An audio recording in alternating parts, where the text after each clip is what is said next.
दोस्तों, मुख्यमंत्री माझी लाडकी बहन योजना की वीडियो में आज हम लोग बात करने वाले हैं इस वीडियो में कि मुख्यमंत्री लाडकी बहन योजना का क्या नया अपडेट आया हुआ है ऐप में, सिस्टम में, उसको हम लोग यहाँ पे समझने वाले हैं।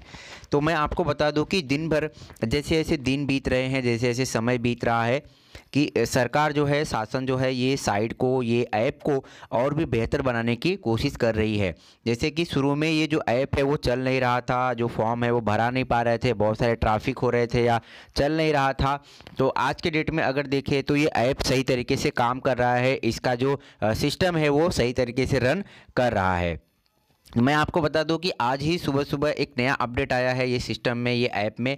तो जिन्होंने भी ऐप को अगर अपडेट नहीं किया है वो अपडेट कर ले। तो इसमें क्या नया अपडेट आया है उसको जानने के पहले मैं आपको बता दूं कि इस अपडेट को लेकर के मुझे बहुत सारे लोगों ने ये पूछ रहे थे कि ये क्या अपडेट है, वो डर लग रहा था उनको समझ में नहीं आ रहा था। तो ऐसे काफ़ी लोगों ने मुझे जो है पूछा। तो मैं आपको वो बताने के पहले एक छोटी सी जानकारी दे दूँ कि बहुत सारे लोग ये भी पूछ रहे हैं कि फॉर्म भरने के लिए क्या क्या प्रक्रिया है, आज भी लोगों को पता नहीं है।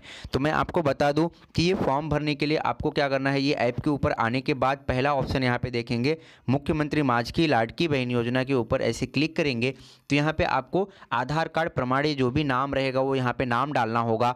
फिर उसके बाद उनके पति या पिता का नाम डालना होगा। अगर उनका शादी हो गया है तो पति का नाम, शादी नहीं हुआ तो पिता का नाम यहाँ पे डालना रहेगा। लाभार्थी का कोई भी जिसका भी फॉर्म हम लोग भर रहे हैं तो उसका शादी के पहले का कोई नाम था वो यहाँ पे नाम डालना होगा। उनका जन्म तारीख यहाँ पे डालना होगा जो भी आधार कार्ड पे है। आधार कार्ड पे जो पता है, जो एड्रेस है वो यहाँ पे डालना होगा। फिर उसके बाद उनका ज़िला, उनका गांव, शहर, ग्राम पंचायत है, नगर पालिका है या नगर पंचायत है वो यहाँ पे लिखना होगा। पिन कोड लिखना होगा, मोबाइल नंबर लिखना होगा, आधार कार्ड नंबर लिखना होगा। अगर वो कोई और भी योजना का लाभ ले रहे हैं जिसमें सरकार की तरफ से उनको पैसा मिल रहा है तो वो यहाँ पे टिक करना होगा, यस या नो। फिर उसके बाद नीचे देखेंगे यहाँ पे ऑप्शन दिया है कि वैवाहिक स्थिति, उनका शादी हो गया है या विधवा है या फिर एकल महिला है या अविवाहित है, ऐसा यहाँ पे क्लिक करना होगा। उनका जन्म किसी और राज्य में हुआ है क्या, वो यहाँ पे हाँ या ना सिलेक्ट करना होगा। फिर उसके बाद जो भी अर्जदार है उनका बैंक खाते का डिटेल यहाँ पे डालना होगा। जैसा भी पासबुक पे नाम है, बैंक कौन सा है, बैंक खाता नंबर, आईएफएससी कोड नंबर, ये चीज़ें डालने के बाद नीचे देखेंगे डॉक्यूमेंट अपलोड करने के लिए आएगा ये वीडियो में। तो सबसे पहला ऑप्शन है, मैं आपको बता देता हूँ, आप समझ के ले लीजिए, सुन के ले लीजिए कि आधार कार्ड यहाँ पे अपलोड करने के लिए दे रहा है। सबसे पहले जो आधार कार्ड है वो अपलोड करना है। आधार कार्ड का पीछे और आगे साइड, दोनों साइड का फ़ोटो अपलोड करना रहेगा। दूसरे नंबर है अधिवास प्रमाण पत्र, जन्म प्रमाण पत्र, साला छोड़ने का दाखला या फिर 15 साल पुराना आपके पास वोटिंग कार्ड है या फिर रेशन कार्ड है, वो भी यहाँ पे अपलोड कर सकते हैं। अगर आपके पास जन्म दाखला, स्कूल छोड़ने का दाखला और 15 साल पुराना रेशन कार्ड नहीं है तो आपको अधिवास प्रमाण पत्र बनाना, डोमिसाइल सर्टिफिकेट बहुत ही कंपलसरी है, वो यहाँ पे डालना होगा। और अगर आपके पास तीसरा नंबर है उत्पन्न प्रमाण पत्र। उत्पन्न प्रमाण पत्र के लिए आपके पास रेशन कार्ड है पीले रंग की और केसरी रंग की, तो वो यहाँ पे डाल सकते हैं।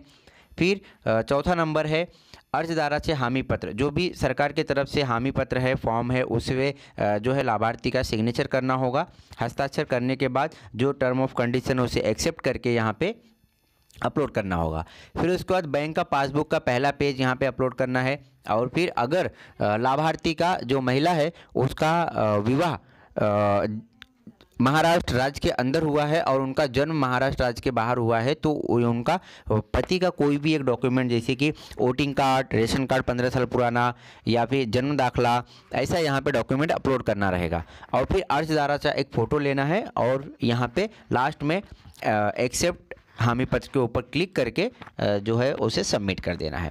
एक ओटीपी आएगा, ओटीपी डाल के जैसे ही डालेंगे तो आपके सामने कुछ इस तरीके से इंटरफेस आ जाएगा। मैं आपको दिखाता हूँ कि और फिर यहाँ पे हम लोग इस तरीके से इंटरफेस आ जाएगा, उनका जो है सबमिट हो चुका है। तो यहाँ पे मैं आपको दिखा दूँ कि जो आज नया ही अपडेट आया है वो यहाँ पे हम लोग समझ लेते हैं। उसके पहले मैं आपको बता दूँ कि इसमें 4 चीज़ें अपडेट दिखाई दे रही है। सबसे ऊपर साइड देखेंगे एसएमएस वेरिफिकेशन डन, ये दिखाई दे रहा है। तो मतलब कि आपका जो है एसएमएस जो भी ओटीपी है वो आपने दे दिया है और आपका वेरिफिकेशन करके सही तरीके से फॉर्म जो है सबमिट हो चुका है। फिर उसके बाद नीचे देखेंगे वाइट कलर में नीले कलर के बैकग्राउंड से लिखा हुआ है मुख्यमंत्री माझी लाडकी बहन योजना इन पेंडिंग टू सबमिटेड, यानी कि आपके तरफ से जो है सबमिट हो चुका है यहाँ से, अभी वो आगे जो अधिकारी हैं उन्होंने आगे नहीं भेजा है, उन्होंने चेकिंग नहीं किया है, इसीलिए वहाँ पे दिखा रहा है इन पेंडिंग टू सबमिटेड। और फिर तीसरा ऑप्शन जो है यहाँ पे देखेंगे एडिट फॉर्म। ध्यान रहे एडिट करने का सिर्फ एक ही बार है, एक ही बार ऑप्शन है आपके पास लाइफलाइन, जो अगर आपने एक बार सभी फॉर्म भरने के बाद सही तरीके से भरना है भरते समय ही, अगर कुछ भी गलती से गलत भर दिया है, डॉक्यूमेंट अपलोड गलत कर दिया है, तो आपको एडिट के ऊपर क्लिक करके आप जो है फिर से उसे सही कर सकते हैं, और बहुत ही ध्यान से सही करिए, और फिर जो है SMS के ज़रिए वेरिफिकेशन कर दीजिए, आपका सबमिट हो जाएगा। एक बार करने के बाद दोबारा जो है वो एक बार एडिट करके सबमिट करने के बाद दोबारा आपको वो ऑप्शन वहाँ पे नहीं दिखाई देगा, तो इसीलिए वो सिर्फ एक ही बार सबमिट होगा। अभी हम आज देख लेते हैं, आज जो सुबह सुबह नई अपडेट आई है, जिन्होंने भी ये ऐप को अपडेट नहीं किया है वो अपडेट कर ले, उसके बारे में हम लोग जान लेते हैं। आप देखेंगे राइट हैंड साइड के ऊपर साइड में कोने में यहाँ पे एक ब्लू कलर का आई बटन दिया है वाइट कलर में, इसको क्लिक करेंगे तो यहाँ पे इन्फॉर्मेशन लिख के आएगा, यहाँ पे 3-4 चीज़ें दी हुई है, इसको हम लोग समझ लेते हैं। तो सबसे पहले यहाँ पे देखेंगे तो दिखा रहा है पेंडिंग टू सबमिटेड, यानी कि हमारे तरफ से फॉर्म सबमिट हो गया है, आगे जो अधिकारी है उन्होंने अभी तक आगे नहीं भेजा है, वो जब आगे भेजेंगे तो उसका जो अलग वहाँ पे नोटिफिकेशन आएगा। आपको कुछ भी करने की, कुछ भी टेंशन लेने की ज़रूरत नहीं है, हमारे यहाँ से सबमिट हो चुका है। अगर अप्रूव हो जाता है तो अप्रूव होने का वहाँ पे नोटिफिकेशन आएगा, जहाँ पे भी इन प्रोसेस दिखाई दे रहा था। अगर अप्रूव हो जाता है और मंजूर हो जाता है अर्ज, तो हमें कोई भी करने की ज़रूरत नहीं है, कुछ कहीं पे भी जाने की, कोई भी अर्ज करने की वापस से ज़रूरत नहीं है। हर महीना पैसा जो है खाते में आते रहेगा।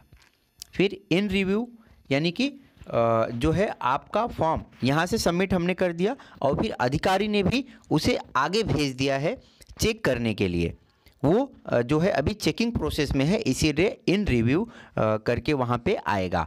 जो है सबमिट करने के बाद वहाँ से कुछ देखने के बाद एक हमें वहाँ का फीडबैक भी दिया जाएगा।